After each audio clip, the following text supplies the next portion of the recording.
Good day and welcome to another video, and I think this is video 25, so thanks very much for logging in and watching this one.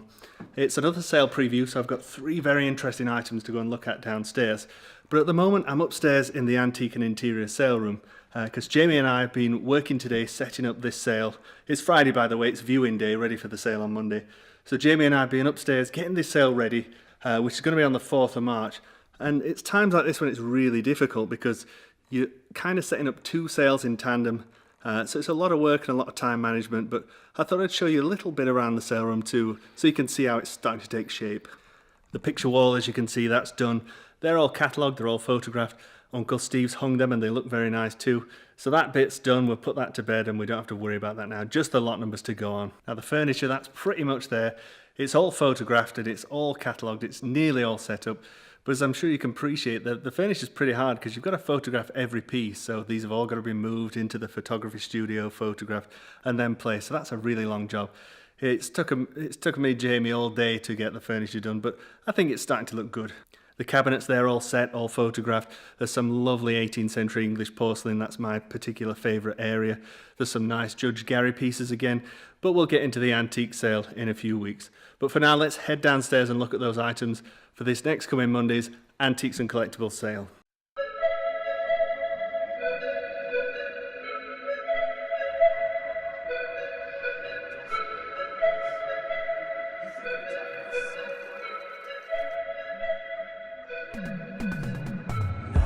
So my first pick for this week is a piece of George III silver. Now the Georgian era is my absolute favourite. That's where all my favourite porcelain comes from, the George II era, and all my favourite furniture and architecture, everything I love about antiques comes mostly out of the Georgian era. So it's for this George III Silver Salver by Richard Rugg, assay London 1762. Now I find cataloguing silver really satisfying. Once you get to know a bit of terminology about the pieces, and once you get confident enough to know the thing you've got in question is not a fake, everything you need to know about it is there on this set of hallmarks. It tells you the name of the man or woman that made the piece, which town or city it was assayed in, and what year as well. So really, really satisfying knowing that your piece of cataloguing has got the maker and the year the thing was made. There's nothing could be better. And when we get new starters, that's one of the first things that I get them training on, get them cataloguing silver. Because once you show them how to read the hallmark, they also can find that really enjoyable too. Because this whole world can be really bewildering and be daunting. So something that's really nice and cleanly marked is a good thing to start on. And I'll show you the hallmarks as well and how we used to go about reading those and what we do now with the wonders of the internet. So this salver is very clearly marked. You've got 4 punch marks that each individually have been struck very cleanly, so you can read those quite well. Sometimes they're heavily rubbed because the thing's been cleaned over and over again, or they didn't punch quite square and they're difficult to read, but this one nice and clear, so quite an easy job. So we've got these 4 marks lined up. The first one is a letter G in Old English. They're sometimes hard to pin down, whether it's a G, a T, or an I, sometimes difficult, but that one is a G. The second one, that's the lion passant. That's its attitude in heraldry of the lion there. But that tells you that it's sterling silver, so 925 parts in 1,000 of silver. The next one there's the leopard's head, and the last one, RR, that's the maker's name. So going back to that third mark along, the leopard's head, that one's important. That's the city or town assay mark, and we know that the leopard's head is London. When I first started, we used this great hulking book, the Jackson's, what's it called? Jackson's Silver and Gold Marks. I mean, it's a great book, lots and lots of information in there about all the separate assay officers, but it's not very portable, and it's only got some of the very earlier makers in there, and for some of the officers, it's not even got a pictorial representation of the maker's mark, so really only for London, Georgian silver. So not incredibly useful when it comes to some of the Victorian and 20th century pieces. So first we need to find that date letter G, and we knew it was London. Once you've used this book an awful lot, you can go straight to the right assay office. And there we are, all these old English letters there. Letter G's there, look, 1762. So the next thing is to pin down that maker. So it's 2 capital R's with a little dot in between. So you have to go to the back of the book now See, all this is taking time. You might have hundreds of pieces to catalogue and you're thumbing your way through this book. So we have to find index of initials. So we find RR. There it is. Now there's quite a few pages where the RR turns up. So if we head back to London, this section is the maker's marks. So we know we're aiming around the 1760s. So thumb your way through all those pages. Don't forget we're getting paid hourly. Here we are, so around about 220. So back to those RRs. RR. There we go, 218 or 230 it could be. So let's have a look at 218. Then somewhere on there there'll be an RR. There's one, but it's not the same mark, but it is for Richard Rugg. The other one was 230.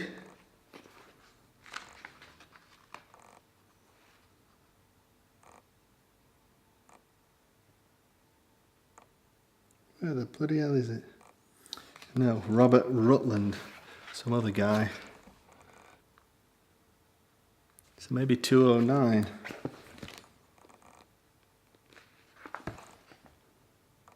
There it is. 209 RR 1761 Richard Rugg. So it's the same mark, and we can see the article he made as well there. It says circular salver, shell and scroll border, chased centre. So it could actually be for this piece. Very undoubtable, but that's the man. So that took us, what, 2 or 3 minutes to catalogue that. Now the way we do it these days is with a very handy website, which I'd like to point you in the direction of, and it's silvermakersmarks.co.uk. So first, I've got these bookmarked, that's a good idea. So you go straight to date marks, click on London, click on the letter G. These are all the letter Gs. And there we go, that's our one, 1762. So now, how do we pin down the maker? London, R. There he is, right at the top there, Richard Rugg the First. Did that in about 15 seconds. So this is another example of how modern technology has helped antiques and the antiques trade. So a silver salver, that's not something that we use in modern times really. And we're often cataloguing things, we know exactly what they're called, but we don't often give much thought to what their purpose would have been in years gone by. I mean, this thing was made in the 1760s, so getting on for 250, nearly 300 years ago. But silver salver, what is it used for?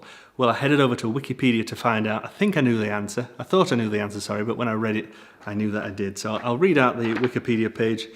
A salver is a flat tray of silver or metal or glass used for carrying or serving glasses, cups and dishes at a table, or for presenting a letter or card by a servant.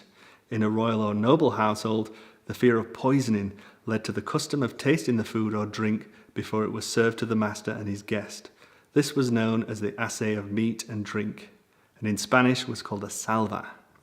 The verb salva means to preserve from risk. From the Latin salvare, to save, the term salva was also applied to the dish or tray on which the food or drink was presented after the tasting process. There seems no doubt that the Spanish word is the source for the English salver. So there we go. Now once I read that, I remembered Downton Abbey. Do you remember the butler Carson? Whenever he came to Lord Grantham with an important note, it was always presented on a tray. Or sometimes the Dowager Countess would be served a little glass of sherry again on a salver. I don't think people get up to that in modern times. I dread to think what Sally would say if I asked her to bring a glass of sherry over on the salver. What I think people do now is display them. Now the really upsetting thing about silver in the antique trade in modern times, the price of silver shot up during the financial crisis. I think at one point it was about £25 an ounce. So masses and masses of our sort of antique silver heritage were getting scrapped and melted down. These are, pocket watch cases, tea sets, all these kind of things. So that's really, really sad on one hand. On the other hand, the pieces that are getting preserved, they're surely going to become rarer and rarer as these things get melted down. But thankfully, this little George III piece has survived all this time. And we've got an estimate of £200 to £300. There's only 3 watches so far. and we're up to £160 in auto bids, so people have left us bids on saleroom.com, but £200 to £300, I'm pretty hopeful, and if we didn't have a little one on the way, I might even be tempted myself. So next up, it's the wish list item. So that's the piece in the sale that's attracted the most interest online. So this feature forces me to look at areas that I normally perhaps wouldn't have picked or wouldn't have talked about. So it's a feature that I'm really enjoying, and it's pushing me to do more and more research into this wonderful world. Now this week's item, I mean, we've only been online for 24 hours. Put the sale on yesterday, it's now Friday evening, and it's weighing in with a stonking 22 watches. So by the time the weekend's finished and we get around to Monday, I'm sure that figure will have risen, but I'll report on that in the next sale review and tell you where it finally ended up. I've actually brought an old friend in. This is Laurie, good friend of mine. We know each other from back in the day. We used to be in a band together. We did, yeah. That band was called Psalm, so here's a little taste of our death metal outfit.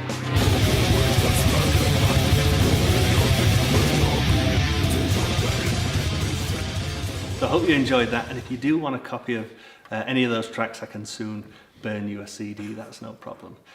So the item this time, it's for a guitar, an electric guitar, and it's a direct copy of a Gibson Les Paul. It's the Ontario, is that the name of the factory? Antoria was just a name that was given when they wanted to distribute them just in the UK. Right. So it's basically, as we spoke obviously off camera earlier, it's been made in the Fujigen Japanese factory, which is, for those out there who are into lawsuit guitars, is the like kind of ultimate kind of factory. It's where all the ones with the good reputations came from. So why they call them lawsuit guitars? Well, because of Fender and Gibson going through a bit of a rough patch in the 70s and 80s, the products weren't as good. They were taken over. Well, CBS took over Fender for a start, and the product was still a good guitar. It still had the same lines and everything else, but it didn't have quite as good quality. So a lot of companies, predominantly Japanese, made for their own market rather than instead of exporting them, decided to make knockoffs, for want of a better phrase. But they made a lot of them to the same quality as Gibson were. This was an intermediate model, so it differs from it's a slightly thinner body. It's about a 43mm rather than a 47, or a 57 for those who recognise it's based on a Les Paul Custom. It's a bolt-on neck with a steel truss rod. It's got enclosed rear tuners instead of the die-cast sealed tuners, which the allegedly better models had. And some of them even had single coils hidden underneath where the PFs would be, but these definitely look like the humbucker versions. These were exclusively imported to Leeds by the Copox brand, isn't it? Copox. And for only a period of about 10 or 20 years, 70s and 80s, is that right? Yeah, they went bust in, I think, 82, 83. Yeah. So there's only a finite amount of that's it. Ontario it was guitars. A small window of about 7 or 8 years, I think. So I've said obviously it's like a direct copy of a Gibson Les Paul, so that's everybody will know that shape from Jimmy Page or Led Zeppelin and Slash from Guns N' Roses. Yeah, it's an iconic, it's one of the two shapes. Rock guitar. Was the other one they did the Fender Strat? I think I read that the Fender Strat that they made, Hank Marvin actually played one until Cliff Richard bought him a real Fender. Yeah, they're seen nowadays as something where 10 years ago we used to be able to pick them up for 70 quid because they were fake, and then people realised that they were quite good. But the thing is, they were never really cheap instruments anyway, because I was looking at something earlier, and a 1976 model of this, which is this is probably around, that it would have cost about £230 in England at the time, which is a lot of money. Like a lot of money. And it feels like it does feel like quite a premium guitar. It's got a good balance. It's naturally lighter than a Les Paul. There's a lot more pieces of wood stuck together to be in it. I can count 4 in here this way. A lot of them were made out of mahogany, some were made out of ply. This looks as though it's a maple neck and a mahogany body and a veneer over the top, but I haven't opened it up. So if you do watch this channel a lot at home, this is what a true expert actually sounds like. He knows a bit of stuff about the guitar. Yeah. So I think I've surmised that the reason that this item is punching high on the wish list is because of the estimate, which I think is ludicrously low. We've put only 40 to 80 on. And we spoke last week about come buy me estimates. That's when an auctioneer will purposefully put a low estimate on something to get people's attention on something and really drum up interest. But in this case, I think we've genuinely just underrated it. But the wish list has pulled us up on that and shown us that it's a better thing. So So let's talk turkey. Where do you think it's going to end up on sale day? It's difficult. It depends on international interest in things like these. Usually go with the brand. So if this was an Ibanez, I've seen them go for up to 600 quid. But because it's not, and it's British, and it's not moved very far, because we're not far from Leeds now. No, it's probably always been in Japan and then Yorkshire. That's it. It's got the original hard case, which has got a Yorkshire sticker on it, and a Musicians Union sticker from the 70s. So, but I would, hazarding a guess, it depends on how many people want it. Resale value is specific to made in Japan collectors. It could be anything from maybe 230 to 350, like really depending on just who wants it. Okay. So then also thinking about that this is really an auction room for antiques and collectibles, so I think there's probably opportunity for somebody there to get it fairly reasonably. It might then, I think it's probably going to go between 1 and 2 here. Yeah. I mean, even for resale value, I think you could pick it up for a bargain if you paid less than 250, because that's what they tend to auction it out, and in terms of internationally wide things. Okay. All right, well, we'll look forward to the sale. Sweet. The last item we're going to look at this week is from the Militaria category, and it's for this Royal Navy Officers Bicorn hat. It's made by S.R. Gold & Son, and it's still in the original retailer's tin of Wilkinson & Sons. Now, the officers at the time, they would have been responsible for outfitting themselves, so they would have gone along to Wilkinson & Sons to get kitted out. And it's so nice that it's come in that original tin, and it follows the shape of the hat, which I think is really interesting. And often you hear in this trade that, they don't make them like they used to. And in this case, it's certainly true. I mean, when do you get a box for something that's actually made out of metal? I mean, obviously not sustainable, and that's the reason we don't anymore. But it's just lovely to get a glimpse into history and how things were made. I mean, the pride and the quality that these things were made. I mean, look at the hat itself. I'm not sure what the material is. I think it's velvet. I mean, hopefully some of you out there will know and you'll tell me. But it's got all this gold braid in there. It's got this little gilt button which has got the fouled anchor with the crown, sign of the Royal Navy there. And it's got all this embroidered band in there which is showing these acanthus leaves and acorns. Inside it's got this little leather trim around the brow there and lovely silk line in there. In gilt it's got the maker's mark, look there, S.R. Gold & Sons, Devonport.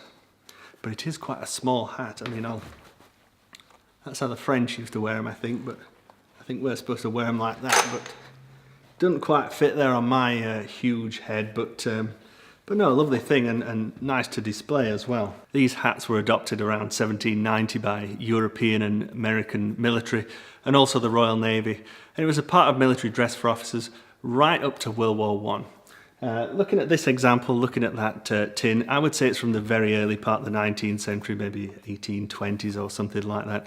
We've a catalogue estimate of £80 to £120. We've actually got 12 watches online, so it's certainly a popular thing. And the bid's already up to 50, so we're just nudging that bottom estimate, but I don't think 80 to 120 will be any real task on sale day. So that's it for video 25. Thank you so much for coming along and watching. Hope you've enjoyed the items. I think they're all quite different, quite interesting. And as I've asked before, if any of you out there bid on any of these items and buy them and wouldn't mind coming along for an interview to talk about them in the sale review, then please do get in touch. Either email me at the sale room or come and speak to me in person. I'll never approach any buyer who buys anything and ask them this. I don't want anybody to feel uncomfortable, but I think it might make a nice feature for us to talk about the items. You'll probably give me some insight into them and tell me what your plans are for them as well. But that's it, so I'll see you in a week, see you next Saturday, and we'll do the sale review. I'll tell you what these items made and any other interesting bits that came up. Also, if you haven't subscribed to the channel, please click the link below. Remember, this is free. You can unsubscribe at any time. There's a little bell next to that as well. If you click on that, it'll send you a notification so you don't ever miss a video. Also, leave a like on the video, and I'll see you in 1 week.